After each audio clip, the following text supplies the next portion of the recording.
Viewers আসসালামু আলাইকুম। আশা করি আপনারা সবাই ভালো আছেন। আলহামদুলিল্লাহ আমিও আপনাদের দোয়ায় ভালো আছি। আজকে আমি যে ইনফরমেশনটা আপনাদের জন্য নিয়ে এসেছি, আশা করি এই ইনফরমেশনটা আপনাদের জন্য অনেক গুরুত্বপূর্ণ বা দরকারি হতে যাচ্ছে। তো বাংলাদেশে প্রচুর ট্রেনিং সেন্টার রয়েছে, কোচিং সেন্টার রয়েছে।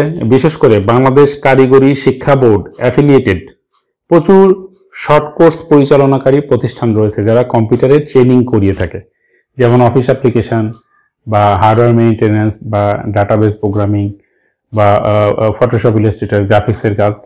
তো এখানে হয় কি যে প্রচুর স্টুডেন্ট ভর্তি হচ্ছে, তারা বেতন দিচ্ছে, তারপরে তারা মানি রিসিট নিচ্ছে, বিভিন্ন আর্থিক কার্যক্রম এবং পড়াশোনার কাজ চলে। তো এইগুলো আমরা কিন্তু টালি খাতাতে বা এমনি ডেইলি খাতাতে লিখে রাখি। তো যদি এরকম হতো যে এই সমস্ত ব্যাপারগুলো, হিসাব নিকাশগুলো এবং এই তথ্যগুলো ছাত্রছাত্রীদের তথ্যগুলো যদি একটা সিঙ্গেল একটা ফাইলে সেভ করে রাখা যেত এবং সেটাকে সফটওয়্যারের মতো করে ইউজ করা যেত, তাহলে কিন্তু খুব ভালো হতো। তো আমি দীর্ঘদিন ধরে চাচ্ছিলাম যে এরকম একটা কিছু তৈরি করি যা আমার কাজে লাগে। তো অনেক চেষ্টা করার পরে আমি একটা সিঙ্গেল ফাইল MS অ্যাক্সেসে তৈরি করতে পেরেছি। সেটাকে আমি পরবর্তীতে ফর্মে ট্রান্সফার করেছি এবং ফর্মের উপরে বিভিন্ন কমান্ড বাটনগুলো বসিয়েছি। তো এবং এটা এখন জাস্ট লাইক একটা সফটওয়্যারের মতো কাজ করছে আমার জন্য, এবং আমি কমপ্লিটলি পেপারলেস, অর্থাৎ আমার এখানে কোনো কাগজ কলমের ব্যাপার নাই। আমি যত ছাত্রছাত্রী ভর্তি হচ্ছে তাদের তথ্য, সকল তথ্য, তাদের সাথে যোগাযোগের তথ্য, ইভেন তাদের যে তারা সার্টিফিকেট দিচ্ছে সেটা অ্যাটাচমেন্ট ফাইলগুলো রেখে দেওয়া, বা কারিগরি বোর্ডের ফর্ম ফিল আপের জন্য আলাদা একটা ফর্ম শিট এবং সেটা প্রিন্ট করা, ক্লোজ করা, সোজা কথা একেবারে একটা কাস্টমাইজ সফটওয়্যারের মতো করে একটা ডাটাবেস সফটওয়্যার আমি রেডি করে ফেলেছি, মাইক্রোসফট অ্যাক্সেসের ডাটাবেস ফাইল, যেটা দিয়ে প্রায় সব কাজই করা যাবে পেপারলেস ভাবে। এবং এই ফাইলটা বা এই অ্যাপসটা কাদের কাজে লাগবে আমি আবারও বলছি, লাগবে হচ্ছে যে যারা কোচিং সেন্টার চালাচ্ছেন, হয়তো কোচিং করান বিভিন্ন সাবজেক্টের, তারপরে যারা ট্রেনিং সেন্টার চালাচ্ছেন, Word, Excel, PowerPoint, Access শেখান, বা কারিগরি বোর্ডের ট্রেনিং সেন্টার, তো এই জাতীয় বা বিভিন্ন শিক্ষা প্রতিষ্ঠান, তো তাদের কিন্তু ছাত্রদের তথ্যগুলো, বিশেষ করে আমি কিন্তু এটা যারা বাংলাদেশ কারিগরি শিক্ষা বোর্ডের অধীনে শর্ট কোর্স পরিচালনাকারী কম্পিউটার ট্রেনিং সেন্টার রয়েছে, তাদের প্রচন্ড কাজে লাগবে। তো চলুন আমি কম্পিউটার স্ক্রিনে গিয়ে দেখিয়ে দিই যে ফাইলটা আমি কিভাবে আমাকে হেল্প করতেছে বা ফাইলটার কি ফ্যাসিলিটিস রয়েছে সেটা আমি আপনাদেরকে দেখাই। আশা করি আপনাদের ভালো লাগবে। তো চলুন আমরা কম্পিউটার স্ক্রিনে চলে যাই। আমি কম্পিউটারে চলে গেলাম দিস পিসিতে। এরপরে দেখেন আমি যে স্টুডেন্ট ডাটাবেস বলে F ড্রাইভের মধ্যে আমি ঢুকছি। তো দেখেন এখানে আমি মাত্র দুইটা ফোল্ডার এবং একটা ফাইলকে আপনাদের দেখাচ্ছি, যে স্টুডেন্ট ইনফো ফাইল, এইটা হচ্ছে আমি MS অ্যাক্সেসে তৈরি করেছি। পাশাপাশি দুইটা ফোল্ডার রেখেছি স্টুডেন্টের ফটো এখানে আমি স্ক্যান করে রাখি, এবং স্টুডেন্টরা যে সার্টিফিকেট দেয় সেটা আমি এখানে রাখি। জাস্ট তিনটা, আপনার যে কোনো ড্রাইভের মধ্যে এরকম দুটো ফোল্ডার এবং একটা MS অ্যাক্সেসের এই ডাটাবেস ফাইলটা রাখলে আপনার সব কাজ হবে। যাই হোক, আমি স্টুডেন্ট ইনফো ফাইলটা এখানে ওপেন করছি। ওপেন করলে দেখেন এটা মাইক্রোসফট অ্যাক্সেস দিয়ে আপনার এটা ওপেন হয়ে যাবে সাথে সাথে। তো এখন আপনাকে দেখেন যে যখন এটা অ্যাডমিশন ফর্ম, তো একজন ছাত্র যখন আপনার এখানে ভর্তি হতে আসবে তখন আসলে অ্যাডমিশন ফর্মে আপনি তার বেসিক তথ্যগুলো ঠাস করে টাইপ করে নেন খুব দ্রুত। এরপরে কি হতে পারে, সেই ছাত্রের কাছ থেকে আপনার কালেকশন করতে হতে, মানে টাকা বেতন নেবেন, সেই জন্য আমি একটা কালেকশন ফর্ম করেছি। এরপরে কি হতে পারে, সেই ছাত্রটা যদি বাংলাদেশ টেকনিক্যাল এডুকেশন বোর্ডের শর্ট কোর্সে যদি রেজিস্ট্রেশন করে, তাহলে তার রেজিস্ট্রেশনের ফর্মটাও আপনি একটু ফিল আপ করে রাখতে পারেন, যাতে তার সাহায্য বাদে আপনি অফিসে বসে তার BTVর যে রেজিস্ট্রেশনটা বা ফর্ম ফিল আপটা সেটা আপনি যাতে করে দিতে পারেন। তো এখন আমি প্রথমে যাচ্ছি অ্যাডমিশন ফর্মে। তো সে মনে করেন যে একটা ছাত্র এমনও হতে পারে যে আপনার কাছে ভর্তি হলো, সে কারিগরি বোর্ডের পরীক্ষা দিবে না। তো কারিগরি বোর্ডের শুধুমাত্র যারা পরীক্ষা অংশগ্রহণ করবে তাদেরই BTV ফর্মটা আমরা ফিল আপ করলাম, আদারওয়াইজ দরকার নেই। তো অ্যাডমিশন ফর্মের মধ্যে এই যে আইডিটা সেটা কিন্তু অটোমেটিক বসে যাবে, এটা অটো জেনারেটেড আইডি এবং 1 এবং ইউনিক, এটা কখনো একজনের সাথে একটা কখনোই মিলবে না, এবং আপনার পুরো প্রতিষ্ঠান কিন্তু এই আইডি নাম্বার ধরেই চলবে। 5 বছর বা 10 বছর পরে এসেও যদি সেই ছাত্র তার আইডি নাম্বারটা বলে, তার সকল তথ্য আপনার কাছে কিন্তু স্টোর থাকবে। তো যাই হোক, সে মনে করলাম যে একজন নতুন ছাত্র এসেছে এবং সে ভর্তি হতে চাচ্ছে। তো আপনি সাথে সাথে যেটা করবেন অ্যাড নিউ, এই যে অ্যাডমিশন ফর্মে যাওয়ার পরে অ্যাড নিউ রেকর্ডে আপনি চলে যাবেন। যাওয়ার পরে এখানে একটা স্টুডেন্টের আপনাকে নাম লিখতে হবে। তো আমি এখানে একটা নাম লিখছি, একটা ছাত্র LIKHON, লিখুন হালদার। ধরলাম তার নাম লিখুন হালদার। তো স্টুডেন্টের মোবাইল নাম্বারটা আপনি সাথে সাথে নিয়ে নিতে পারেন। তো স্টুডেন্টের মোবাইল নাম্বারটা আমি লিখছি 01745862968। গার্জিয়ান নেম লিখতে পারেন। এই ছেলেটার গার্জিয়ান হচ্ছে তার মা, তো আপনি তার নাম হচ্ছে নমিতা রানী, আমি লিখলাম নমিতা রানী। গার্জিয়ান মোবাইল নাম্বার হয়তো আপনি একটা এখানে দিচ্ছি, গার্জিয়ান মোবাইল নাম্বার দিচ্ছি 01791730512। আচ্ছা, রিলেশন টু গার্জিয়ান আপনি দিলেন, মানে গার্জিয়ানের সাথে তার রিলেশনটা কি আপনি হয়তো এখানে দিলেন MOTHER মাদার। পার্মানেন্ট অ্যাড্রেস আমি দিলাম ড্যামরা BAZDR ড্যামরা বাজার। তো অ্যাডমিশন ডেট, যদি আজকের ডেটে আপনি অ্যাডমিশন নিয়ে থাকেন তাহলে এখান থেকে আপনি ক্লিক করে দেন, অটোমেটিক চলে আসলো যে 25/10/2021 তার অ্যাডমিশন হয়েছে। আচ্ছা, এরপরে দেখেন রিমার্কস একটা আমি ফিল্ড রেখেছি এখানে। রিমার্কসের ফিল্ড বলতে যে আপনি তার সম্পর্কে যে কোনো একটা কিছু লিখে রাখতে পারেন। হয়তো এখানে লিখলেন যে রেগুলার স্টুডেন্ট, বা এখানে লেখেন অফিস অ্যাপ্লিকেশনের ভর্তি হচ্ছে, office application, office APPLICATION office application student. আপনি যা খুশি তাই লেখেন, আমি এখানে জাস্ট যে কোনো একটা কিছু লিখলাম।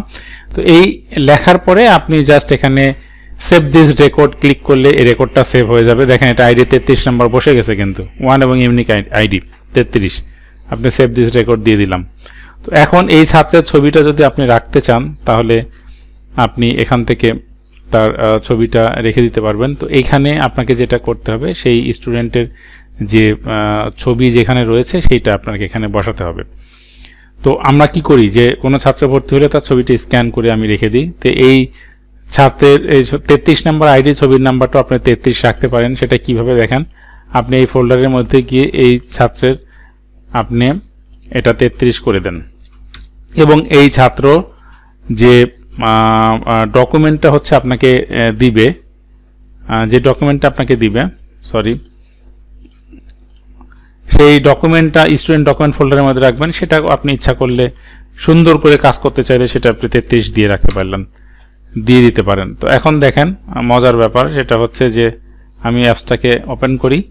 তো অ্যাটাচমেন্ট হিসেবে আপনি কোনো কিছু যদি রাখতে চান এই ছাত্রের কাছ থেকে, তাহলে এখানে ক্লিক করেন অ্যাটাচমেন্ট, অ্যাড করে আপনি নির্দিষ্ট ওই স্টুডেন্ট ডাটাবেস ফোল্ডারের মধ্যে গিয়ে স্টুডেন্টের যে ডকুমেন্ট রয়েছে সেখান থেকে আপনি ডকুমেন্টটাকে অ্যাড করে দিতে পারেন। দেখেন ডকুমেন্ট অ্যাড হয়ে গিয়েছে, এই যে অ্যাটাচমেন্ট। আর এখানে ছবির জন্য আপনাকে যে কাজটা করতে হবে সেখানে হচ্ছে তার যে ছবির যে লোকেশন, সেই লোকেশনটাকে জাস্ট এখানে আপনার টাইপ করে দিতে হবে। তো আমি এখানে দেখাই, দেখেন কথার কথা যে আমি একটা ছবির যে লোকেশন দেখেন, যে এফ স্টুডেন্ট ফটো, এটা আমরা এখান থেকে কপি করে নিতে পারি। কথার কথা আমরা কপি করে নিতে পারি, এবং লাস্ট রেকর্ডটা আমাদের ছিল 33। এখানে আমরা পেস্ট করার পরে আমরা জানি যে এই ছবিটার আইডি হচ্ছে 33। দেখেন আমি কিভাবে করেছি, এখানে অ্যাটাচমেন্ট 33 রেখেছি, আইডি 33, এখানে আমি 33 রেখে দিতে পারি। এখন আপনি যদি এটাকে সেভ করেন তাহলে দেখেন এই ছেলেটার ছবি এখানে চলে এসেছে। আপনি খেয়াল করে দেখেন, দ্যাট মিনস এই ছাত্রের সাথে আপনার কন্টিনিউয়াস কমিউনিকেশনের প্রয়োজনে যা যা দরকার মোটামুটি সব ব্যাপার কিন্তু আপনার এখানে হয়ে গেল। তো এই ছাত্রটা আপনার কাছে 2 মাস 3 মাস 4 মাস প্রাইভেট পড়তে পারে, বা আপনার এখানে ক্লাস করতে পারে। সে কিন্তু কারিগরি বোর্ডের পরীক্ষা দিতেও পারে, নাও দিতে পারে। যদি সে দিতে আগ্রহী হয় তাহলে আপনি তার সাথে যোগাযোগ না করেই তার ফর্মটা রেডি করে আপনি প্রিন্ট আউট নিয়ে সেটা দেখে ফর্ম ফিল আপ করে দিতে পারবেন। সেই জন্য আপনি কি হেল্প নিতে পারবেন, অ্যাটাচমেন্টের হেল্প নিতে পারবেন। আপনি খেয়াল করে দেখেন, এই যে এখানে ক্লিক করার পরে আপনি ওপেন করলেই কিন্তু অ্যাটাচমেন্টটা আপনি দেখতে পাবেন। দেখেন অ্যাটাচমেন্টটা আপনি খুব ভালোভাবে আপনি দেখতে পাবেন, যেখানে তার সমস্ত তথ্যগুলো রয়েছে যা আপনার কাজে লাগবে। যা দেখে আপনি তার ফর্মটা ফিল আপ করতে পারবেন। বা প্রয়োজনে আপনি যদি মনে করেন যে তার হচ্ছে বিটিবি ফর্মটা ফিল আপ করবেন, সেক্ষেত্রে আপনি কিন্তু এই 33 মনে রেখে বিটিবিতে যে এখানে আপনি ইচ্ছা করলে লাস্ট রেকর্ডটাতে যে এখানে অ্যাড নিউ রেকর্ডে যে এখানে আপনি কিন্তু 33 আইডি দিয়ে দিতে পারছেন। 33 আইডি কিন্তু ম্যানুয়ালি লিখলেন, লিখে এখানে কিন্তু আপনি কথার কথা লিখন হালদার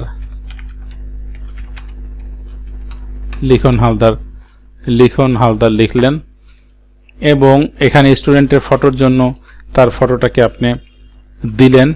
আমার মনে ছিল যে এটা হচ্ছে 33 নাম্বার দেওয়ার পরে আপনি যদি এখানে সেভ দিস রেকর্ড দেন, দেখেন এখানে চলে আসবে এবং আপনি ইচ্ছা করলে এখানে সমস্ত তথ্যগুলো ওই ফর্ম দেখে ফিল আপ করতে পারবেন, অথবা ছাত্র যখন আপনার কাছে ভর্তি হতে আসবে তখন তার অ্যাডমিশন ফর্ম দেখেও যেটা সে তার সার্টিফিকেট অনুযায়ী লিখেছে সেটা দেখেও কিন্তু এটা ফর্মটা ফিল আপ করে ফেলতে পারবেন।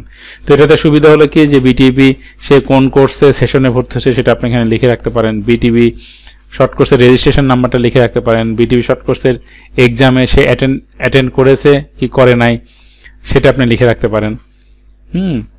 তো এটা আপনি লিখে রাখতে পারেন। তারপরে হচ্ছে বিটিবি শর্ট কোর্সের রেজাল্টটা লিখে রাখতে পারেন, বিটিবি শর্ট কোর্সের যে সার্টিফিকেট ডেলিভারি যখন দিবেন সেই ডেলিভারি ডেটটা আপনি এখানে লিখে সেভ রাখতে পারেন, ছাত্রের মোবাইল নাম্বার সেভ করে রাখতে পারেন এবং এক্সট্রা ইনফোর ভিতরে আপনি আরও অন্যান্য তথ্যগুলো সেভ করে রাখতে পারেন। তো এইভাবে আপনি কিন্তু ইচ্ছা করলে তার এডিশনাল তথ্যগুলো রেখে দিতে পারেন। তো সে কথার কথা যে কখনো সেই ছাত্রটা আপনাকে হয়তো আপনার সঙ্গে যোগাযোগ করলো যে স্যার আমি বেতন দেব, তো যখনই সে বেতন দিতে আসবে আপনি অফিসে আপনার কম্পিউটারে বসা অবস্থায় কালেকশন ফর্মটা ওপেন করবেন এবং তাকে জিজ্ঞেস করবেন যে তোমার আইডি নাম্বারটা কত। তো সে নিশ্চয়ই যখন বেতন দিতে আসবে তখন সে তার কম্পিউটার জেনারেটেড রোল নাম্বারটা বলবে বা স্টুডেন্ট আইডিটা বলবে। তো এখানে কালেকশন ফর্ম আসার পরেই আপনি এখান থেকে যেটা করবেন অ্যাড নিউ রেকর্ডে ক্লিক করবেন, তারপর স্টুডেন্টের আইডিটা আপনি জিজ্ঞেস করবেন, সে হয়তো বললো যে আমার আইডি হচ্ছে 33। তো দেখেন 33 দেওয়ার সাথে সাথে এখানে কিন্তু ভাউচার আইডি অটোমেটিক বসে গিয়েছে, যা কখনোই ডুপ্লিকেট হবে না, এটা অটোমেটিক বসবে। স্টুডেন্ট আইডিটা স্টুডেন্টের কাছে শুনে দিতে হবে। কালেকশন ডেট আপনি কথার কথা আজকের ডেট দেন, কালেকশন অ্যামাউন্ট হয়তো রাখেন আপনি 1500 টাকা, হয়তো রিমার্কসের মধ্যে আপনি কোনো কিছু লিখতে চাইলেন, হয়তো লিখলেন যে ফর MS ওয়ার্ড আপনি হয়তো লিখে রাখলেন। এরপরে আপনি যে কাজটা করবেন সেটা হচ্ছে যে সেভ দিস রেকর্ড, এই রেকর্ডটা সেভ হয়ে যাবে। রেকর্ডটা অলরেডি সেভ হয়ে গেছে। এখন আপনি ইচ্ছা করলে এখান থেকে প্রিন্ট দিলে এটা মানি রিসিপ্ট আকারে বের হয়ে যাবে এবং আপনি ছাত্রটাকে দিয়ে দিতে পারবেন। তো আপনি যদি ছাত্রটার ছবি দেখতে চান তাহলে আপনার জন্য খুবই সহজ। আপনাদের ওই লিঙ্কটাকে যাওয়ার পরে আমি বলেছিলাম যে আইডি হচ্ছে ছাত্রের ছবির আইডি, সুতরাং 33 দিয়ে আপনি যদি এখানে সেভ করে দেন তাহলে দেখেন ছাত্রটার ছবি চলে আসছে।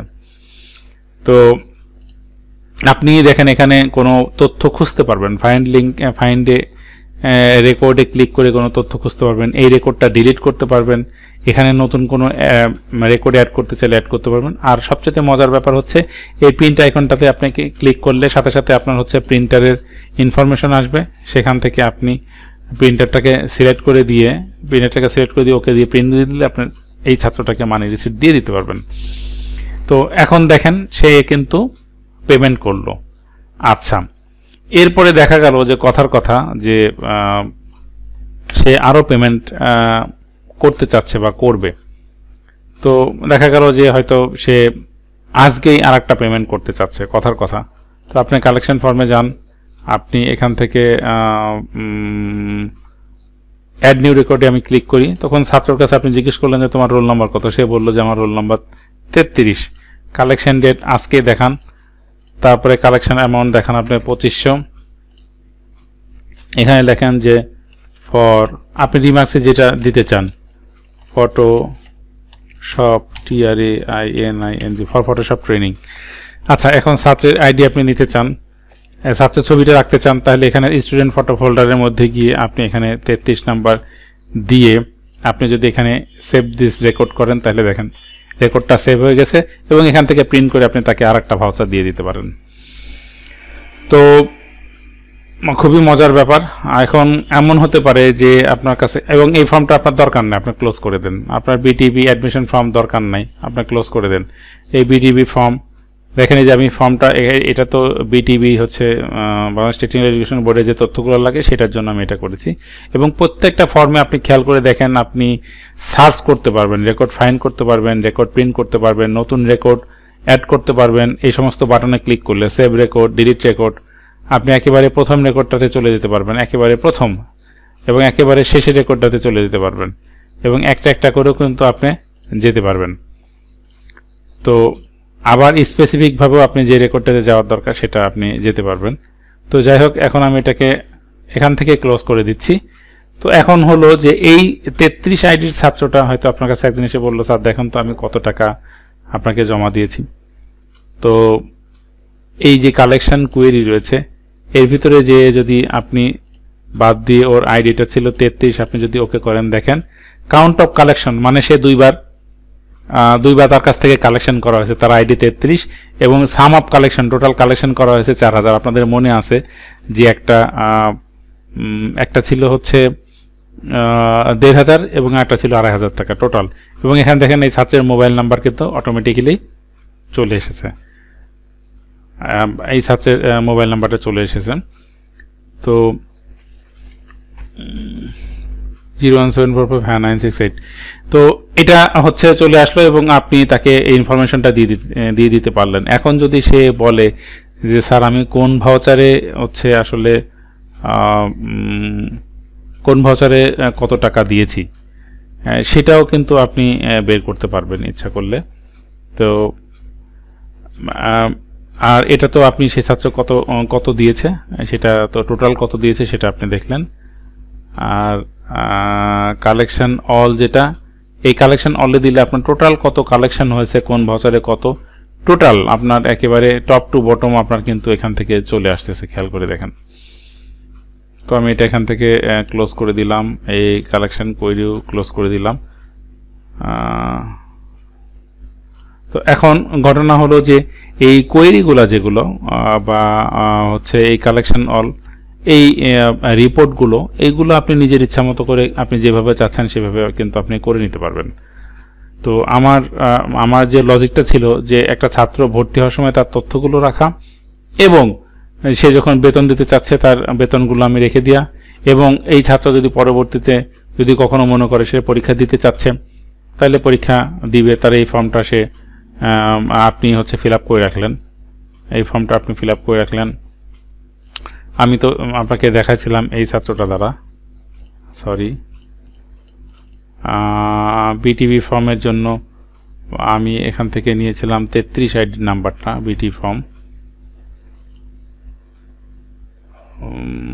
তো এখানে আমরা কাজ করতে পারি, আমি এখানে সার্চে গিয়ে যদি ফাইন্ড হোয়াট 33-এর ডাটাটা আমি দিয়ে এন্টার করি, তাহলে দেখেন এই 33-এর ডাটাটা কিন্তু আমাদের কাছে চলে আসছে লিখন হালদারের। তো লিখন হালদারের কিন্তু ইনফরমেশনগুলো আপনি এখান থেকে দেখতে পারবেন। তো যে কোনো কিছু আপনি তার আইডি ধরে, তার যে কোনো জিনিস সার্চ করে, তার মোবাইল নাম্বার ধরে, তার আইডি ধরে আপনি চলে যেতে পারবেন। এটা একটা দারুণ ফ্যাসিলিটিস। তো আমি যেটা মনে করছি যে আপনি যদি এই সিঙ্গেল ফাইলটা যদি থাকে, যেমন লিখন হালদারের ডকুমেন্ট, আপনি লিখন হালদারের সাথে ফোনে কথা বললেন, সে বললো যে স্যার আপনি আমার বিটিভির যে শর্ট কোর্সের ফর্ম ফিল আপটা সেটা করে দেন। তো আপনার কিন্তু তার কাছ থেকে ডকুমেন্ট আবার নিতে হচ্ছে না। আপনার মনে আছে কিনা যে আপনি যখন অ্যাডমিশন ফর্মটা যখন ফিল আপ করেছিলেন তখন সেখানে কিন্তু 33 আইডি, যেটা এই যে আইডি, আমি এখানে সার্চ করি, সার্চ করার পরে আপনি এখানে মুছে দিয়ে 33 দিয়ে দেন, সরি 33 আইডি দিয়ে দিলে আপনি খেয়াল করে দেখবেন তার কিন্তু অ্যাটাচমেন্টে আপনি ক্লিক করেন। তো এখানে দেখেন আমি কিন্তু এই ওর হচ্ছে তথ্যগুলো কিন্তু আপনি অ্যাটাচমেন্ট হিসেবে রেখে দিয়েছেন। সো এটা দেখে কিন্তু আপনি আপনার কাজ সেরে নিতে পারবেন, তার সঙ্গে যোগাযোগের কোনো প্রয়োজন হচ্ছে না। তো ভিউয়ার্স, এই ছিল হচ্ছে আসলে আপনাদের জন্য একটা ইনফরমেশন যে যদি এরকম একটা ডাটাবেস ফাইল আপনার কাছে থাকে, আমার যেটা বক্তব্য ছিল, তাহলে আসলে আপনার আর কোনো কিছুই দরকার হবে না। স্টুডেন্ট ইনফো ফাইল আর হচ্ছে একটা স্টুডেন্ট ফটোর জন্য ফোল্ডার করবেন, আর স্টুডেন্ট ডকুমেন্টের জন্য একটা ফোল্ডার করবেন। সমস্ত তথ্য আপনি রেখে দিতে পারবেন এবং আপনার অফিসে কোনো খাতা কলম ফাইল কাগজ কোনো কিছুই লাগবে না। আপনি সফটওয়্যার দিয়ে সকল ছাত্রছাত্রীর তথ্য, তাদের সাথে যোগাযোগের নাম্বার, তাদের বিটিভির পরীক্ষার সমস্ত ইনফরমেশন, তারা কখন কোন ভাউচারে টাকা দিচ্ছে, কত টাকা দিয়েছে, হ্যাঁ, এবং তার বিভিন্ন ওই লেনদেনের টাকা পয়সার যে কোয়েরি সেগুলো ইনস্ট্যান্টলি আপনি কম্পিউটার দেখে বলে দিতে পারবেন। তো আশা করি ভিউয়ার্স এটা আপনাদের অনেক ভালো লেগেছে। যদি এই ব্যাপারে আপনারা কোনো কমেন্টস করতে চান তাহলে আমার ইউটিউব চ্যানেলে কমেন্টস লিখবেন, আমি তার জবাব দেবো। আজকের মতো এখানেই শেষ করছি। খোদা হাফেজ, বাই বাই, টাটা।